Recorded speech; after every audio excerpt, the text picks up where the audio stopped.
Kupang yang sekarang dikenal sebagai Kota Kasih memiliki sejarah panjang pada zaman sebelum kemerdekaan. Di kota ini terdapat sejumlah situs sejarah, salah satunya Tugu Jepang. Konon, Tugu Jepang dianggap sebagai pusat pemakaman dan agama para serdadu Jepang.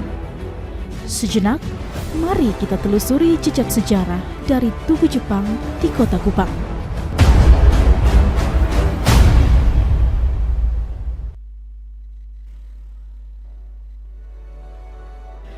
Di pinggiran kota Kupang, tepatnya di Jalan Antonov, Kelurahan Penfui, Maulava, Kota Kupang.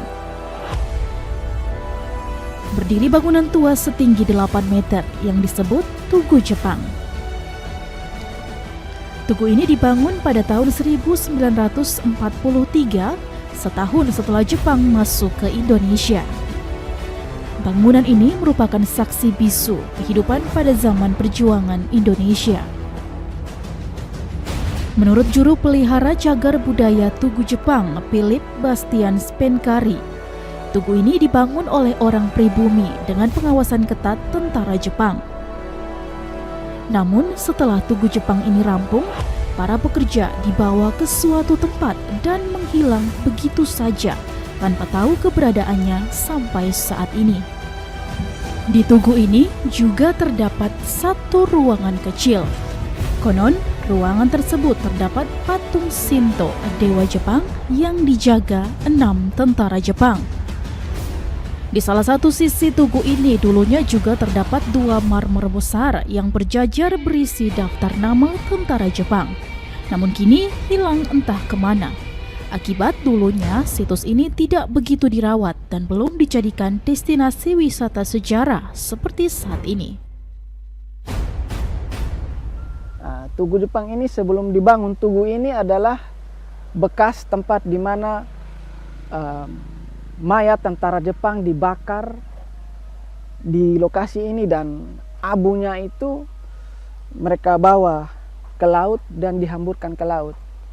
Karena orang Jepang menganggap bahwa hanya air laut saja yang bisa membawa jiwa mereka kembali ke negara Jepang.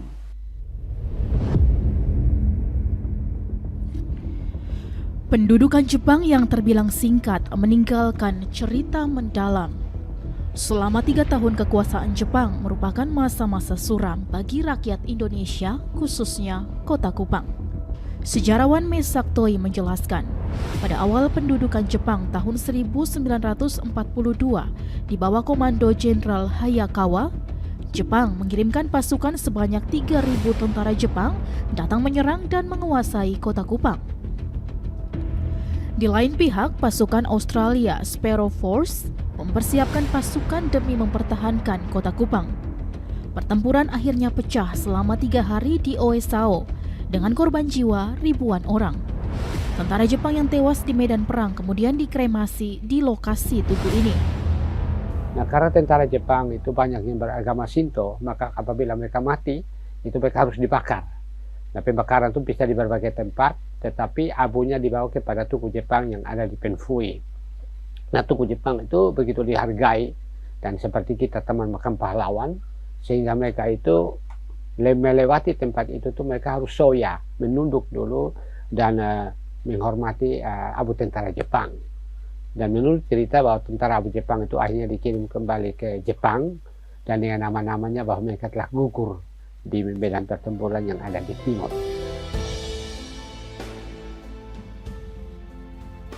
Tugu Jepang dan segala cerita di belakangnya merupakan bukti fisik sejarah perjalanan kemerdekaan Indonesia.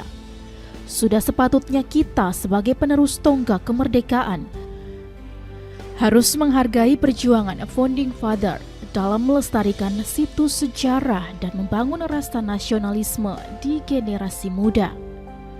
Dengan merawat dan melestarikan Tugu Jepang ini berarti kita menghargai kemerdekaan Indonesia. Itu menghargai.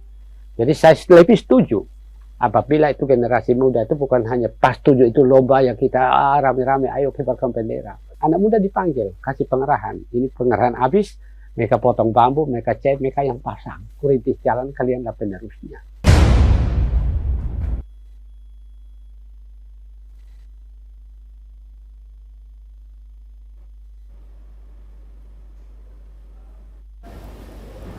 Ya, selamat berjumpa saudara dalam dialog publik TVRI Katong Omong di kesempatan hari ini Selasa 16 Agustus 2022 bersama saya John Hayo. Dan saudara, walaupun Indonesia telah merdeka sejak 77 tahun yang lalu dan sudah menjadi negara berdaulat lepas dari penjajahan, namun sebagai sebuah bangsa, pada prinsipnya Indonesia masih dalam proses menuju cita-cita kemerdekaan. Cita-cita kemerdekaan itu tidak lain adalah mewujudkan bangsa Indonesia yang maju, mandiri, dan sejahtera dalam keadilan sosial bagi seluruh rakyat Indonesia.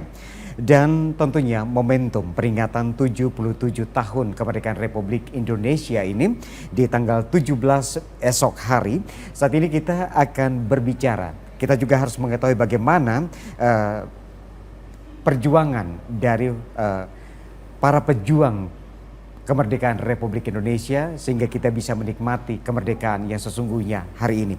Dan untuk itu dalam dialog publik atau Katong Baomong di edisi hari ini kami mengangkat topik kilas sejarah dan harapan kemerdekaan. Telah hadir bersama saya dua orang narasumber. Yang pertama Bapak Niko Dawi, beliau adalah salah seorang veteran di Nusa Tenggara Timur, juga Bapak Mesak Toi, seorang sejarawan. Selamat sore dan selamat datang untuk Bapak-Bapak.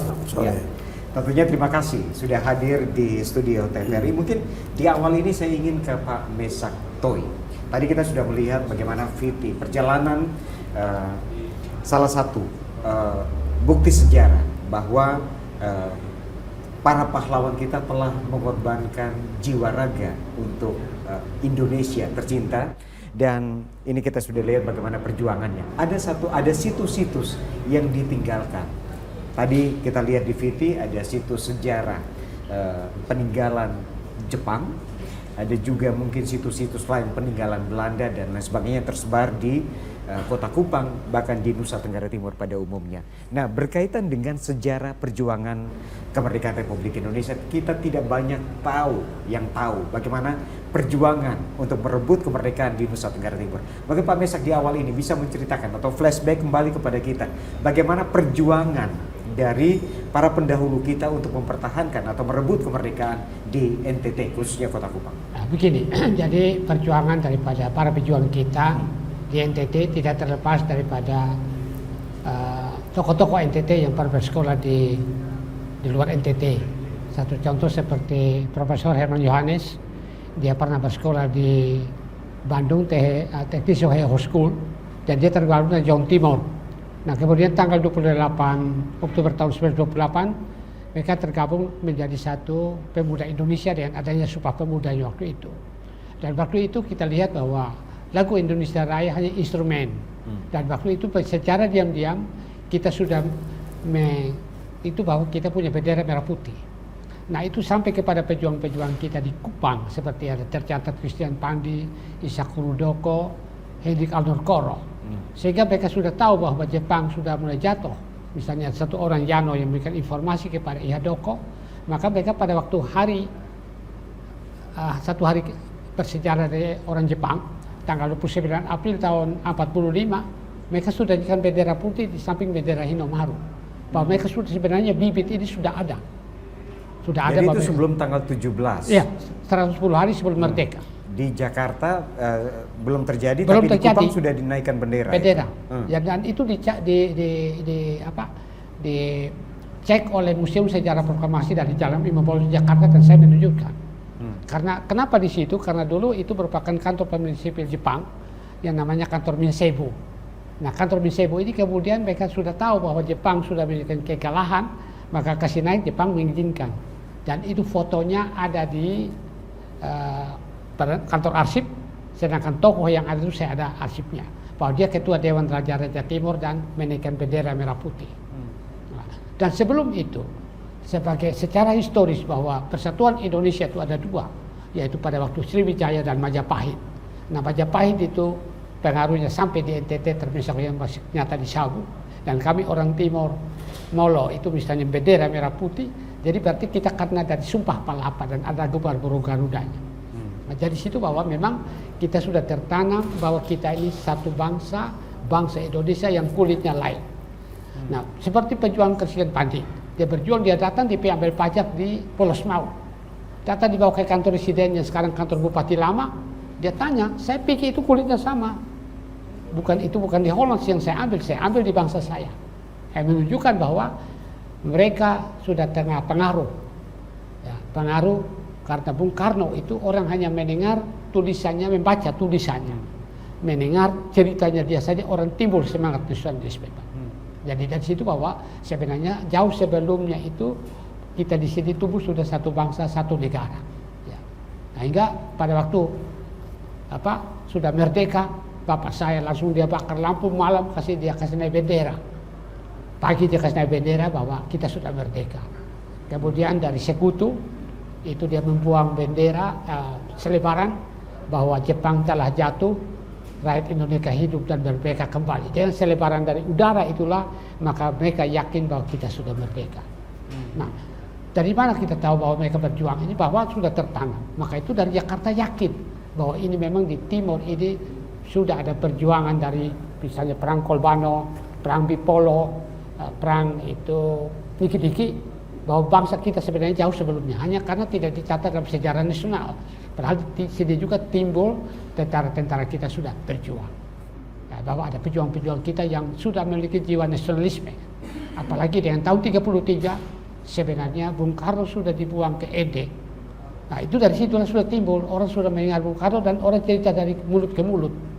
Sehingga pada waktu Bung Karno jadi presiden, mereka mendengar mau datang, itu rakyat berkerumun di pinggir jalan hanya untuk petakan selendang dan Bung Karno injak. Dan sampai tahun 60-an itu kalau kita dengar dari radio transistor bahwa Bung Karno mau pidato, semua kegiatan dihentikan untuk mendengar daripada seorang pejuang orator yang berbicara, dan semua tidak ada yang dengar. Ya. Nah tadi Pak Mesa katakan bahwa sebelum tanggal 17 Agustus Ya. Bung Karno memproklamirkan kemerdekaan Republik Indonesia, jauh-jauh hari, ya, atau mungkin kita bisa sebut bahwa sekitar 100-an hari, 110 hari sebelum kemerdekaan itu terjadi, di Kupang itu sudah menaikkan bendera merah putih. Nah, siapa yang menggagas ini? Yang menggagas itu adalah ini para pejuang kita yang diwakilkan oleh Hendrik Arnold Koro, Raja Amarasi. Dia kan ketua Dewan Raja-Raja Timur. Jadi mereka itu dipekerjakan oleh kantor Minsebo sebagai Pak Ihya Doko, Pak Umar Bajide, Hendrik Arnold Koro, Pak Nicholas Tisnoni, ya. Itu mereka dipekerjakan sebagai bagian dari para pemerintahan sipil Jepang. Apakah ketika menaikkan bendera itu tidak ada tantangan dari tentara Jepang? Oh tidak. Mereka kasih tahu kami punya bendera di samping bendera. Dan Jepang waktu itu kan sudah merasa bahwa misalnya dengan kapalnya, kalau kita bahasa sejarah perang Pasifik, Jepang karena dia punya kapal yang paling heran dibanggakan juga dihancurkan oleh Jepang, oleh Amerika. Yeah. Ya kan Amerika dia waktu tanggal 7/51 menjelang Pearl Harbor, Amerika langsung datang, misalnya kepada pulau-pulau Saipan, Pulau Iwo Jima, pulau apa tuh Jepang dia hantam semua, sehingga armada dibakarkan Jepang juga dia hantam. Nah dari tadi dari cerita, mungkin nanti sebelum saya ke Pak Nick, dari tadi cerita ini belum nampak Sonbai, karena kita tahu bersama bahwa di Kupang jadi ada satu situs, ada satu patung, di situ patung Sonbai, yang mungkin tidak banyak generasi muda tahu bahwa bagaimana perjuangan dari Sonbai. Kan ini tidak masuk dalam sejarah atau seperti begini, apa? Pak. Ya. Kalau kita mau baca sejarah Sonbai, itu baca dari sejarah melawan imperialisme dan kolonialisme di Nusa Tenggara Timur. Itu yang perang Sonbai itu terjadinya tahun 1905. Itu yang namanya perang Bipolo. Jadi karena Belanda mendatangkan itu orang Rote dan mendatangkan daerah Anampala, keliling Pulau Timur mulai dari Skala sampai di Waipaha sampai di Sitrana. Poambau, maka disinilah ketersinggungan karena mengambil wilayahnya dia. Maka disinilah Sonbai tidak terima karena wilayahnya ya dicaplok. Nah, sehingga dia berjuang pada tahun 1905. Nah, kemudian dia punya pahlawan yang namanya Toto Semaut. Nah, dalam Toto Semaut ini juga sampai ceritanya konon dibawa sampai menjadi Belanda tangkap dan dia pergi perang di Aceh. Nah, sampai sekarang ini dibangun ini monumen Sonbai ini. Itu ada sejarahnya dalam buku tadi Sejarah Melawan Imperialisme dan Kolonialisme di Nusa Tenggara Timur. Bukunya warna merah putih yang di dinas pegang. Nah, Son Pai sendiri tidak diketahui mana kuburnya, tapi tempat situs yang masih merupakan gua persembunyian pada waktu Perang Bipolo dan meriam peninggalannya masih ada dan saya sudah sampai. Itu di mana itu? Itu di Desa Kauniki di Kecamatan Fatuleu. Ya. Masih ada sampai sekarang. Jadi saya bilang ini situs sejarah dan harus dijalankan. Jadi makanya saya ada usul bahwa jalan antara dari Bokong sampai di Lelogama tolong dinamakan Jalan Sobe Sumbai.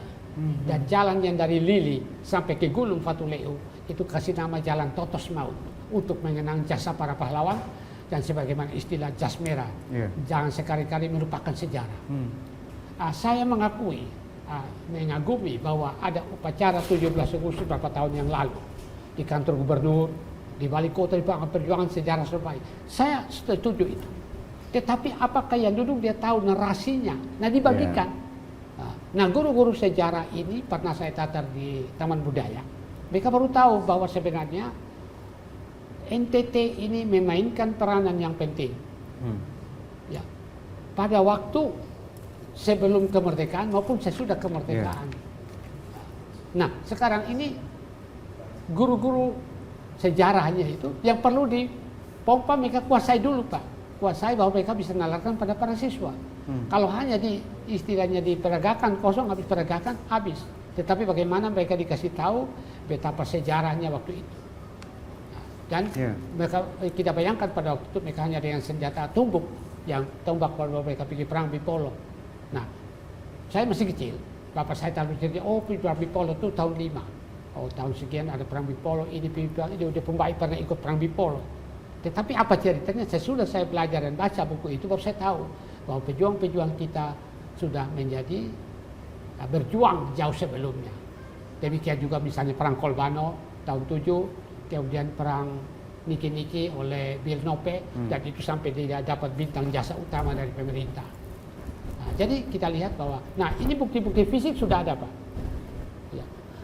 Di Niki-Niki ada bagaimana Bill Nope membakar diri dengan para istrinya. Di Kolbano ada monumen tentara-tentara Kenil yang gugur karena Koninklijk Nederlands Indonesia. Nah, kemudian monumen Son Pai, ada patonya, ada gua persembunyiannya. Nah, ini bagaimana diceritakan kepada generasi muda. Jadi jangan monumen kosong, tetapi dihargai. Ya, dihargai. Jadi ini tidak ada narasinya. Ya, hanya kita melihat ada situsnya, tapi narasinya ini yang masih kosong. Narasinya itu diajarkan kepada generasi muda melalui pada guru sejarah tadi.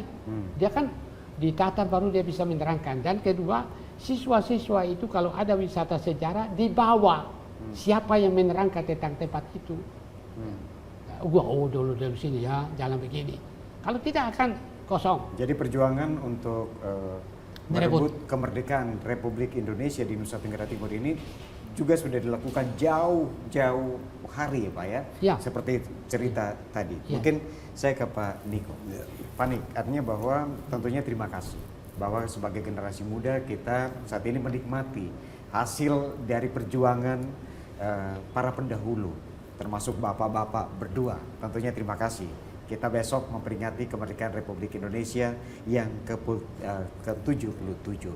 Nah, apa makna kemerdekaan bagi kita sebagai bangsa? Kalau tadi Pak Mesak sudah menceritakan bagaimana perjuangan atau sejarah perjuangan kemerdekaan Republik Indonesia. Yang ingin saya dapatkan mungkin dari Pak Nik, sekali lagi, apa makna kemerdekaan 77 tahun bagi bangsa Indonesia saat ini? Terima kasih. Saya selaku pejuang, para veteran itu merasa terpanggil, khususnya melihat dari pada perjalanan bangsa ini. Tadi dijelaskan oleh Pak Mesak tentang sejarah di wilayah NTT ini begitu kuat, yang demikian anak bangsa kita untuk penerus ini juga belum dapat memaknai dengan berbagai kenal situs-situs yang belum dikenal. Begitu juga sejarah perjuangan secara nasional juga masih lebih luas lagi yang belum itu. Ini perlu kita maknai bersama, mencari, Karena kenapa? Kalau generasi penerus bangsa ini tidak memahami sejarah bangsanya sendiri, daerahnya ini, bagaimana dia berkat untuk menjaga nilai-nilai yang ada itu dalam perjuangan itu. Memang masa sekarang, masa mengisi perjuangan ini berbagai persoalan yang kita hadapi dengan arus globalisasi, segala persoalan yang sudah masuk di negara kita tidak bisa membatasi itu. Tetapi kita sebagai anak bangsa harus menyadari kalau kita lengah dalam memaknai kemerdekaan ini, kita juga akan mempengaruhi segala persoalan yang hidup yang kita bersama ini. Tentunya akan tergoyahnya persatuan, sifat kegotong royongan, cinta tanah air,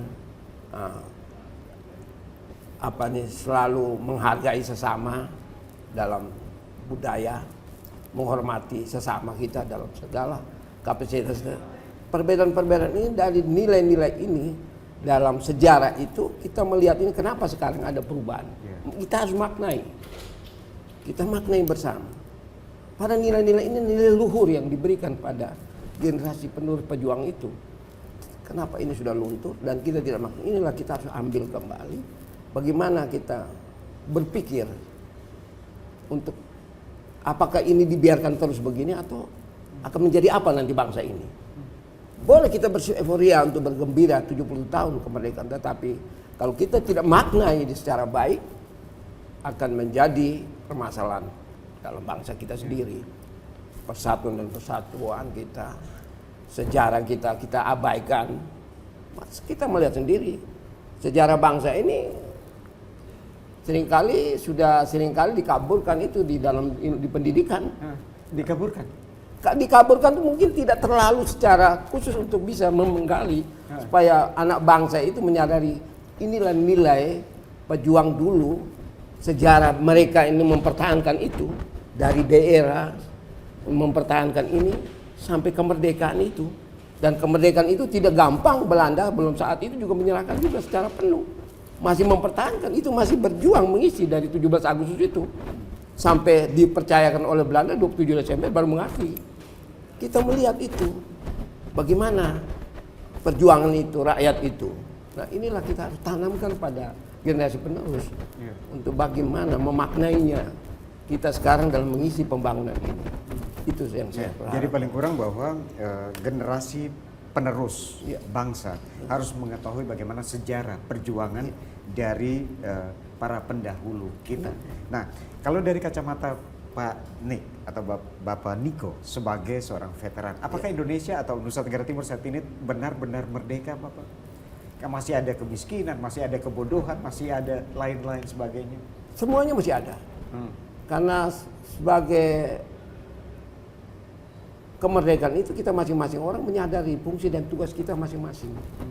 Sebagai pemerintah bagaimana untuk mensejahterakan rakyat. Tugas itu ada di dalam situ, dituangkan masing-masing tugas pokok masing-masing. TNI bagaimana, masyarakat bagaimana, tokoh sejarah masing-masing itu. Yang dikaburkan itu ada orang pembidang ini mengelanggar ke bidang lain, mencampuri, dan orang yang bidang itu tidak menguasai secara baik. Orang yang di bidang lain menguasai bidangnya orang lain. Nah inilah yang seringkali mengacaukan.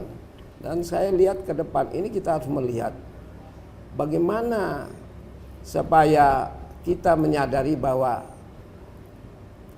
tepat apa yang kita sampaikan ini bermanfaat tidak kepada orang lain. Karena seringkali mengaburkan itu kita katakan bahwa dia merasa dia pejabat dan lain sebagainya.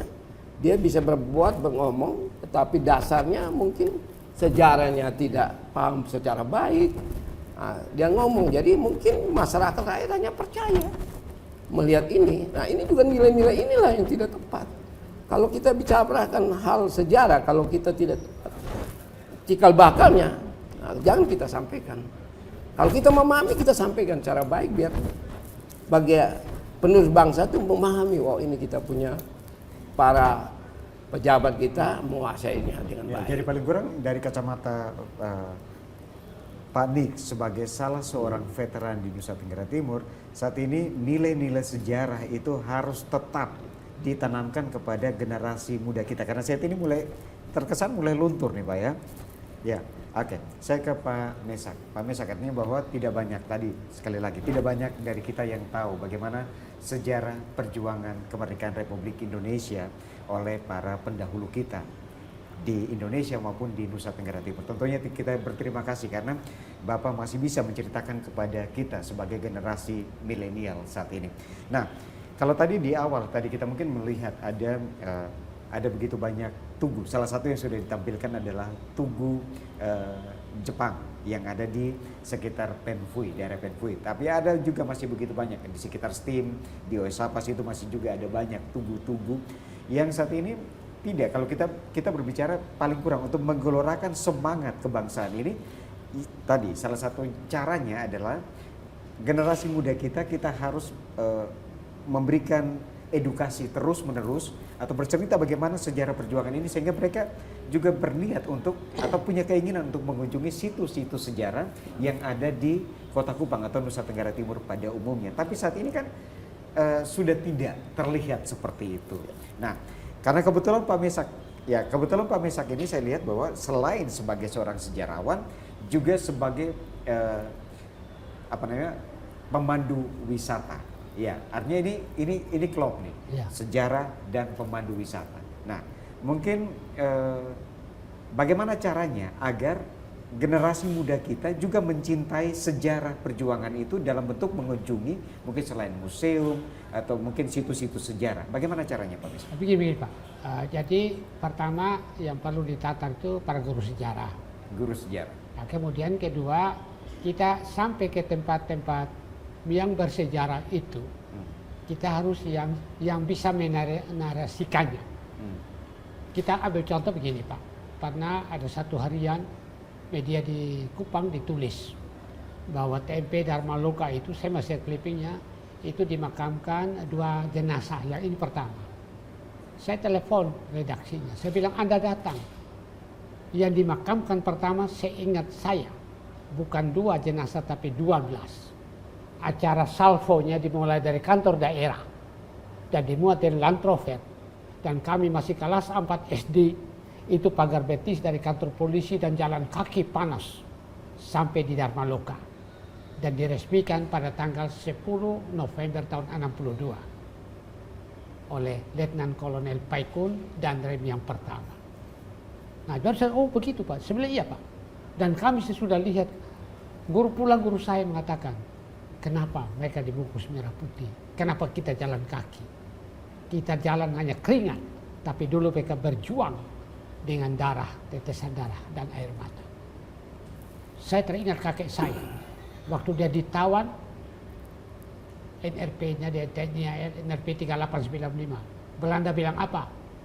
Belum bisa korek api, mau merdeka, mau republik ini. Itu bahasa yang dapat sini. Nah, sampai diterangkan. Nah, satu contoh seperti monumen Strata. Dia biasa aja. Tetapi di monumen itu dimulai pembukaan jalan tahun 12 dari Kupang sampai Atapupu.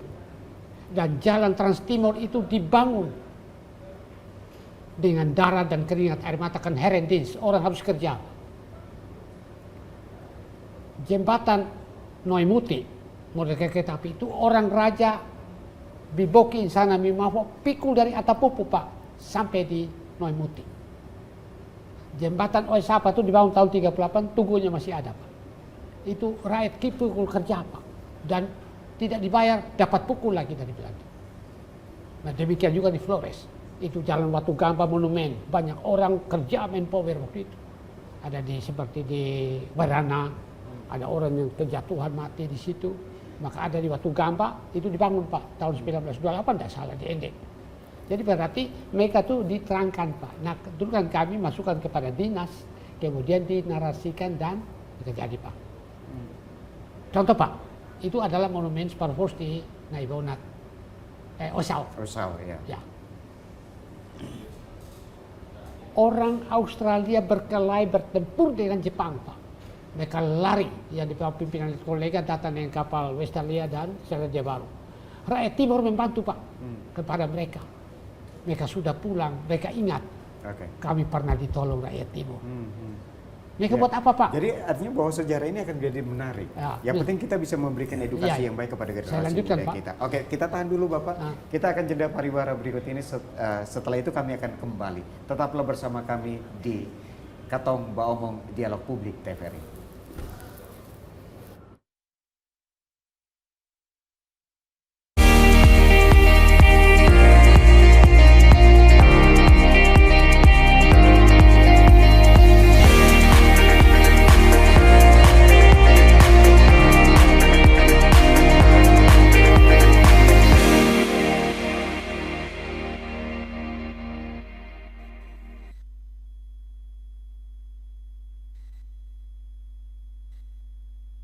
Dirgahayu negeriku Indonesia pulih lebih cepat. Bangkit lebih kuat. Salam Pramuka.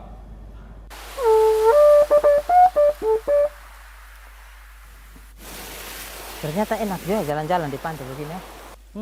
Ini berbeda jalan-jalan karena lu ajak. Kita jalan baru lihat dia pasir putih, dia air yang jernih. Sama kayak kakak pun TV di rumah. Beta ini sebeli ganti antena juga sama saja warna begitu, gambar juga begitu. Tahu kenapa? Tahu kok?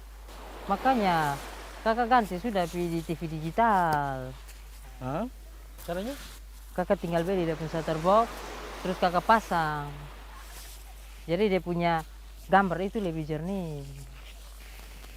Nonton tantan pakai itu su. Ada uang baru beli. Beta uang sonara nah. Serah kakak saya.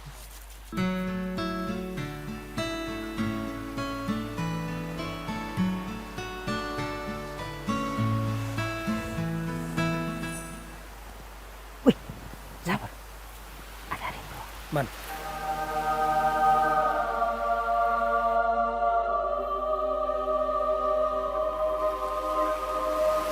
Ayo, kita kasih kenal. Tuh satu bisa tuh.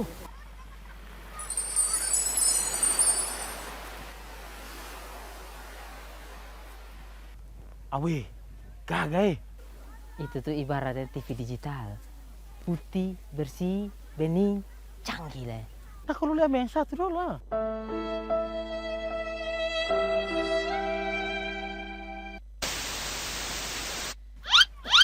Wih, nah ini nih yang ibarat analog nih.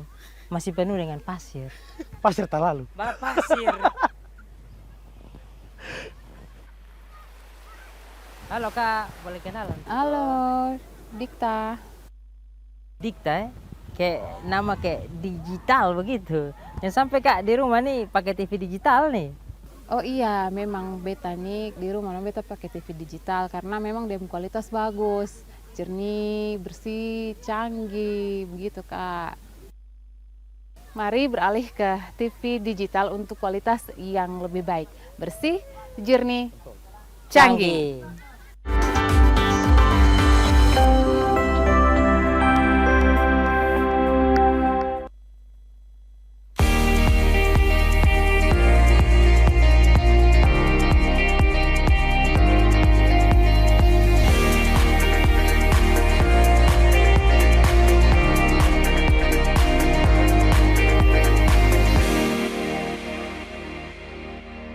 Terima kasih saudara, Anda masih terus memilih bersama kami di Dialog Publik Katong Baomong untuk edisi kali ini. Kilas Sejarah dan Harapan Kemerdekaan. Kita sudah mendengar bagaimana sejarah perjuangan kemerdekaan Republik Indonesia di Nusa Tenggara Timur sudah diceritakan oleh Pak Mesak, dan apa harapan generasi muda kita untuk mempertahankan kemerdekaan Republik Indonesia itu sudah juga disampaikan oleh Pak Nik. Tapi saya kembali ke Pak Nik. Nanti sebelum kita mendengar lagi bagaimana sejarah perjuangan pergerakan kemerdekaan Republik Indonesia, Pak Nik, kenapa sampai kemerdekaan itu penting bagi kita sebagai bangsa Indonesia? Sementara di sisi lain masih ada kemiskinan, masih ada kebodohan, masih ada keterbelakangan dan lain sebagainya. Kemerdekaan itu sangat penting karena kita melihat kita mendapat kemerdekaan itu pada tanggal 17 Agustus itu tidak gampang. Kita melihat dari sejarah dari 1908 itu sudah nilai-nilai kejuangan sudah ada di situ sampai pada 1928 pemuda menggerakkan itu nilai-nilai itu sudah masuk ke situ. Perjuangan itu sudah berjalan sampai kita merdeka pun masih juga seperti itu. mempertahankan itu. Jadi nilai kemerdekaan ini kita harus tanamkan terus kepada generasi penerus bangsa. Seperti tadi disampaikan Bapak Mesak itu, nilai-nilai ini sudah kabur karena berbagai hal. Dan kita harus mengkaji bersama agar generasi penerus menghargai nilai-nilai yang ada ini supaya bisa mereka memahami. Karena semua daerah punya perjuangan sendiri itu untuk merebut kemerdekaan ini. Nah, seperti yang dijelaskan kita punya di sini Sonbae, Tugu, segala macam. Sedang kita punya daerah-daerah pahlawan-pahlawan kita, daerah ini tidak ada Tugu dibuat atau apa. Jepang ada tadi kita lihat. Ya, Belanda ada Tugunya. Kita punya tidak ada di mana dia daerah perjuangannya dia. Itulah kita gali sejarah itu kita sampaikan pada anak bangsa. Dan kalau datang berkunjung, kita jangan hanya aja datang berkunjung. Ahli sejarah itu ada tanggung jawab untuk menjelaskan nilai yang pada saat dia ditanamkan ini. Oke. Nah, sekarang kita sudah dapat. Ahli sejarah harus mempertanggungjawabkan. Paling kurang harus bercerita terus-menerus. Tapi seperti Pak Nik katakan bahwa misalnya kalau tadi kita bicara Tugu, ada Tugu Jepang, ada Tugu Strat A, kenapa sampai dibangun. Tapi belum terlihat monumen pahlawan kita dari Nusa Tenggara Timur. Ini belum terlihat. Begini Pak, karena kalau orang melihat sesuatu, kalau dia tidak tahu narasi, dia masa bodoh Pak. Kita lihat kalau kita tahu Pak, di bagian selatan itu jalan MM Praja Pak. Nah, Martin Marsea Praja. Itu dia seorang angkatan Marinebon di Surabaya. Tahun 33 Pak. Dia sudah memberontak terhadap Belanda karena kawan-kawannya diperlakukan tidak adil. Dan dia ditembak di Selat Sunda. Dimakamkan di Kepulauan Seribu atau Pulau Ondrus. Kemudian jenazahnya digali dan masuk TNP Pak. Orang hanya nama Pak. Tapi malah tulisannya salah, bukan Praja. Tapi orang tidak tahu narasinya. Nah kalau dia umpama dia tahu narasi seperti Bapak katakan, kita ya berikan satu Tugu di situ. Nah Pemda kasih nama itu dia harus tanya, ini kenapa sih dikasih nama? Alasannya, apa arti sebuah nama sebuah tempat? Ya, sama seperti Angkatan Laut memberikan nama. Semua Johannes Muda. Kenapa dia? Karena pelaku sejarah di dalam pertempuran Laut Aru 15 Januari tahun 1962 itu. Ya, Sonbae. Ya. Nah, saya hanya usulkan di samping buat Tugu juga Jepang. Karena perjuangan kita di seluruh NTT itu habis merata, Pak. Dan pejuang kita tuh, Pak, misalnya di Flores ada Madilonga, ada Nipado, ada Herman Fernandes yang di Larantuka, Pak. Pak, itu bayangkan dia dimakamkan di Taman Makam Pahlawan Kusuma Negara Yogyakarta, Blok D nomor 555, Pak. Nah, kawan-kawannya dia, Pak, ingat Nani Sudarsono, Hartono, Ali Said, mereka bilang ada kawan kami dari timur. Tapi kita buat apa? Mereka bikin satu patung nama dirancang oleh Manyusa Lapu. Mereka datang semua Pak. Datang dan dipasang patung Herman Fernandes. Dia pergi tolong kawannya, dia panggil dan dia ditembak. Disitulah. Nah namanya itu Pak dibuat dalam buku Legiun Veteran Jawa Tengah Pak. Nah itu dia dipatungkan. Saya menguasai betul karena saya dulu yang menulis Pak. Dan dirancang sebenarnya harusnya di Santo Domingo tetapi aja di depan. Sekarang orang tahu Pak, patung Herman Fernandes, jalan Herman Fernandes, tapi di mana, apa makna narasinya dia Pak? Orang tidak tahu Pak. Nah ini harus ditanamkan kepada generasi muda bahwa kami juga pejuang-pejuang.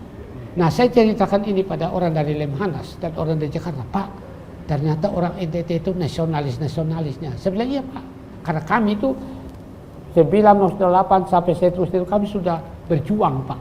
Dan datangnya Bung Karno dibuang ke ND Pak itu satu pemicu Pak. Karena dia dalam membaik sandiwara itu dia tanamkan Pak. Nasionalisme kepada generasi muda ini dan itu tersebar Pak. Meskipun secara lisan Pak. Tetapi orang tahu.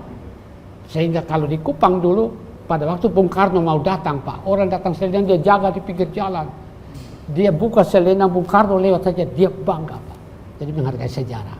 Jadi kata Bung Karno Jasmere sekali merupakan sejarah, guru sejarah menguasai, dititrakan, dibangun monumen, bahan muloknya dikuatkan. Nah, yang dibuat oleh Jadi dinas 3 komponen tadi, guru sejarah, muatan lokalnya juga diperkuat. Nah, dan kunjungan generasi muda kepada objek itu, Pak. Ya. Sama seperti Pak, minta maaf kalau saya menyinggung saya kede. Saya bawa siswa pariwisata, Pak.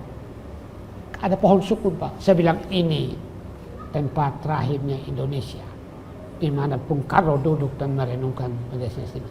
Nah, syukur Pak, itu dibuat satu monumen, gedungnya di Jalan Perwira itu sudah direnovasi, peringatannya dibuat yang pertama oleh Taufik Kemas dan Bung Karno juga datang, bahwa kami merasa bahwa kami jangan hanya, karena dulu sejarahnya tidak, perang di Ponegoro, perang Padri, perang Makassar, perang di sini. Padahal kita punya ada video. Sekarang tadi Bapak katakan bahwa yang harus memberikan edukasi kepada generasi muda kita ini adalah salah satunya tugasnya adalah guru tadi. Ya. Guru tadi. Tapi misalnya saya tidak tahu ya Bapak umur manusia sampai kapan. Tapi mungkin Bapak sebelaku pelaku sejarah atau juga bisa bercerita saat ini dengan lugas kepada kita bagaimana sejarah perjuangan bangsa. Kita tidak tahu umur kita. Nah, apa yang ingin dapat ditinggalkan kepada generasi muda kita agar bisa juga mencintai sejarah ini, Pak? Pertama, paling kurang bukan hanya Bapak yang bisa bercerita, tapi orang lain juga bisa bercerita. Memang, sebagai pemandu wisata, ada pemandu wisata, kebetulan saya Dewan Pengawas, Pak. Dari himpunan pramuwisata yang anggotanya 500 lebih. Nah, itu kepada guru-guru, pemandu wisata itu saya sudah berikan bahan. Yang kedua, Pak, saya usulkan kepada Dinas Pendidikan, sehingga kalau ada mutan lokal, itu panggil yang orang yang memang kuasai materi itu dan dia yang ngomong, Pak. Saya pernah, Pak, diminta untuk berbicara kepada kepala sekolah. Tapi habis keluhan yang utamanya itu adalah pada bahan muloknya tadi. Tidak ada sejarah lokal dan materi muatan-muatan lokal di dalam kurikulum itu jamnya sangat minim, Pak. Nah, itulah di situ, Pak. Jadi seharusnya saya masih pariwisata, Pak. Biasa pembukaan itu dibawa, Pak. Siswa-siswa pertama museum ke tempat objek-objek wisata sejarah sehingga mereka bisa tahu, Pak. Nah, sama seperti kita ambil contoh di Kupang ini monumen Bundaran PO, Pak. Ya. Orang UGM, Pak, bangga, Pak, bisa lihat itu monumen karena Herman Johannes itu rektor pertama UGM, Pak.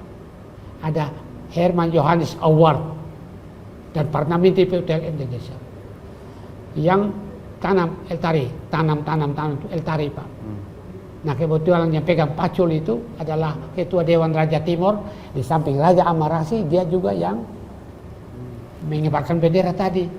Nah, jadi saya baru-baru dapat tugas, Pak. Saya bilang, Bapak harus menulis tentang monumen-monumen yang ada di Kota Kupang. Dan itu sudah dilakukan? Ya, sementara dilakukan. Dan satu yang saya suka pantun, itu sudah satu buku namanya Mari Kita Berbalas Pantun, itu sudah tinggal di copy, bisa disiap, dan saya sudah lihat penerbit, bisa terbitkan. Berarti ini memang sudah dipersiapkan jauh-jauh hari untuk generasi penerus kita nanti. Ya, karena apa?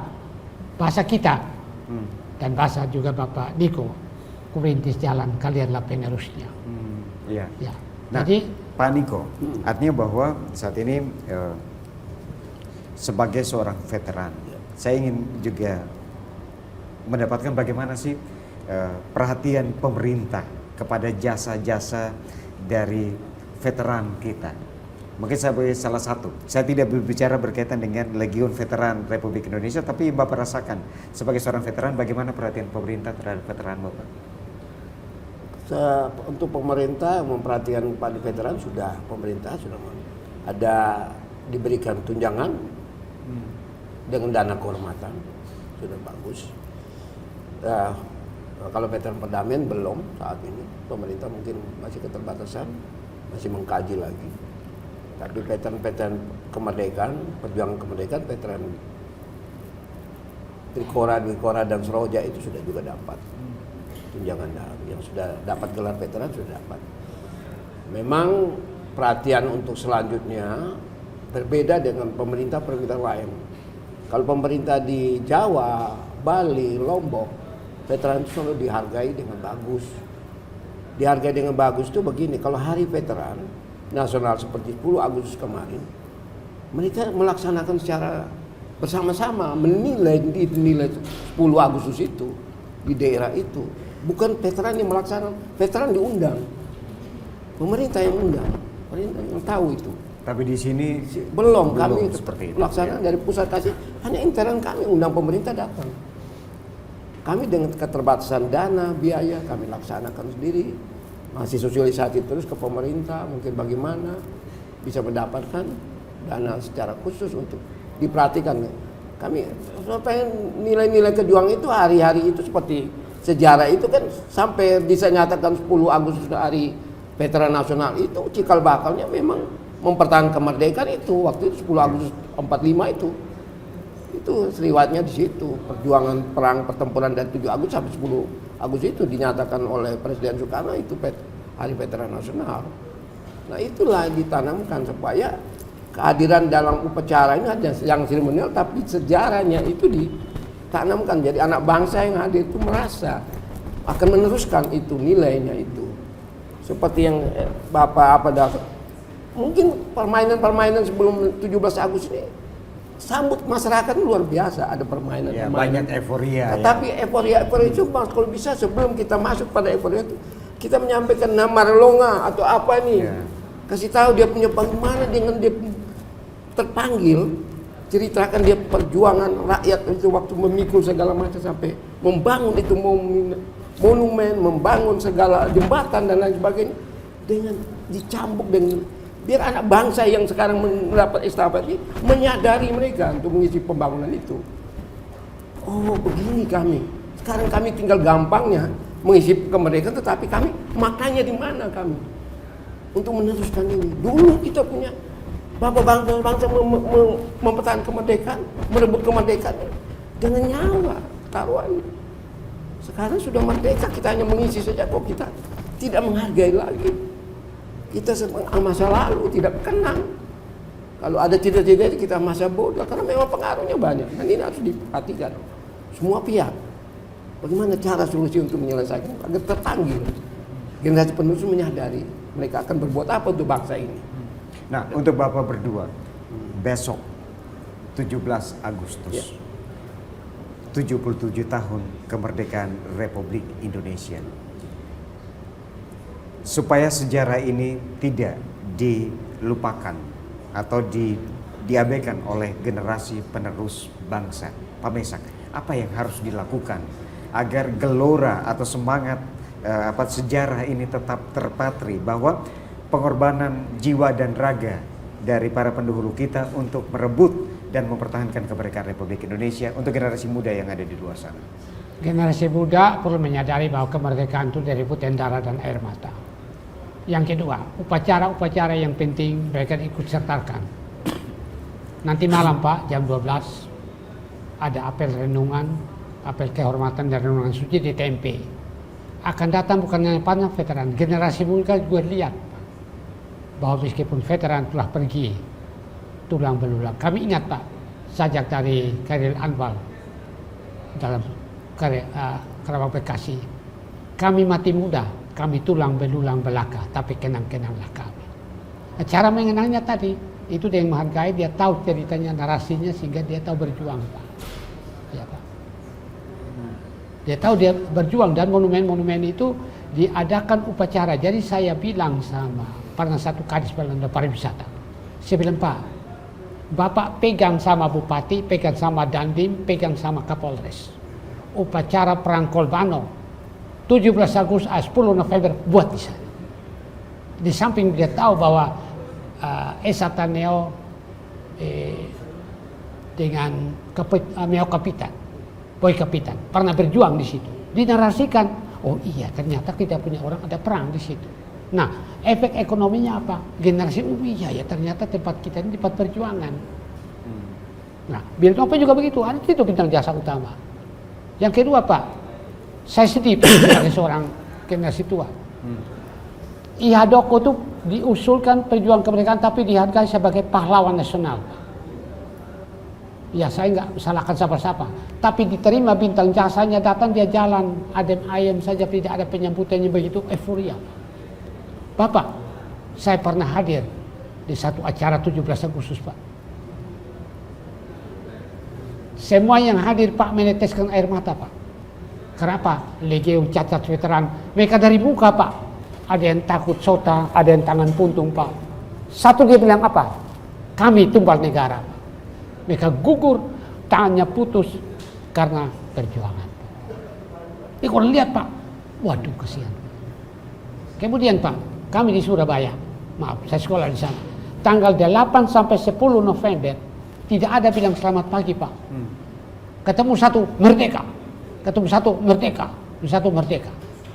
Jadi kita ada rasa timbul. Oke, jadi tetap digelorakan.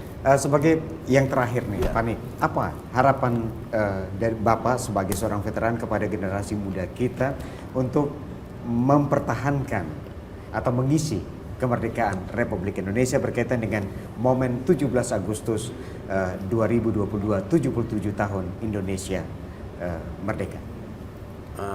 Saya pesan kepada anak-anakku, generasi penerus bangsa, belajarlah dengan baik sebagai anak bangsa dalam mengisi pembangunan ini dengan melihat sejarahnya para pejuang itu. Nilai-nilai ini sangat murni agar Anda penerus bangsa ini memegang estafet kepemimpinan selanjutnya akan meneruskan nilai-nilai ini untuk bangsa ini agar tetap jaya. Kalau nilai-nilai perjuangan ini tidak dihayati dengan baik dan akan dilaksanakan ke depannya, tentunya ada hambatan banyak bangsa ini. Ini yang saya mintakan. Khususnya untuk upacara-upacara. Marilah kita terpanggil mengambil sikap hormat dalam pelaksanaan. Seringkali kita melihat upacara itu, seringkali sikapnya tidak bagus, pegawainya juga begitu. Nah, kita juga berikan contoh itu. Kalau kita mau upacara, hargai juga upacara. Hari proklamasi ini kita harus ambil sikapnya. Oke, baik. Ya, Terima kasih. tentunya saya ucapkan terima kasih untuk Pak Mesak, Pak Niko sudah hadir dalam dialog publik Katongbo Omong untuk edisi kali ini. Artinya bahwa kita jadi tahu bagaimana sejarah, sedikit tahu bagaimana sejarah perjuangan kemerdekaan Republik Indonesia di Nusa Tenggara Timur. Kita juga sebagai generasi muda seperti Pak Niko katakan bahwa untuk mengisi kemerdekaan kita paling kurang harus mengetahui bagaimana sejarah perjuangan dari para pendahulu kita. Karena bangsa yang besar adalah bangsa yang menghargai jasa para pahlawannya. Selamat Hari ulang tahun kemerdekaan Republik Indonesia ke-77. Jayalah Indonesiaku. Demikianlah dialog publik Katongbo Omong untuk edisi kali ini. Selamat malam dan sampai jumpa.